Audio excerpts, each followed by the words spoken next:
আজকে যে বিষয়টা নিয়ে কথা বলবো সেটা হচ্ছে অ্যালার্জি। যাদের সর্দি হাঁচি লেগেই থাকে এবং সকালে খুব হাঁচি হয়, কন্টিনিউ হাঁচি দিতেই থাকেন, এবং এই হাঁচি সকালে ঠান্ডা বাতাসে অথবা বৃষ্টির দিনে খুব বেশি হয়। তো তাদের জন্য আমি খুব ইম্পর্টেন্ট 2-3টা মেডিসিনের কথা বলছি।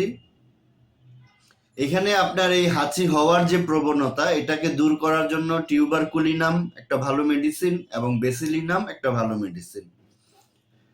এই টিউবারকুলিনাম অথবা বেসিলিনাম এর থেকে যে কোনো একটা নিতে হবে 1 mg পটেন্সিতে প্রতি সপ্তাহে একবার, এভাবে 4 সপ্তাহে 4 বার খেলেই হবে।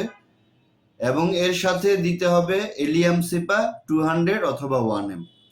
এলিয়াম সিপা 200 অথবা 1 mg পাওয়ারে দিনে 2 বেলা করে যদি 7 দিন খাওয়া হয়, তাহলে এই হাঁচির সমস্যা থেকে খুব সহজেই মুক্তি পাওয়া যাবে।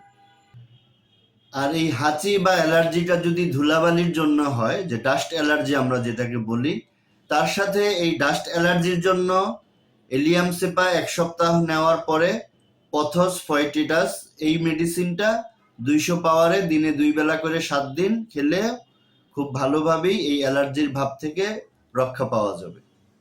তবে মনে রাখতে হবে যে এই ভিডিওটি আমি সরাসরি কাউকে ট্রিটমেন্ট দেওয়ার জন্য বলছি না।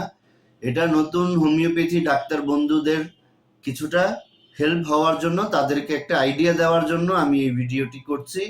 আপনারা কেউ নিজে নিজে ওষুধ খাবেন না, অবশ্যই একজন ডাক্তারের পরামর্শ নিয়ে ওষুধ খাবেন।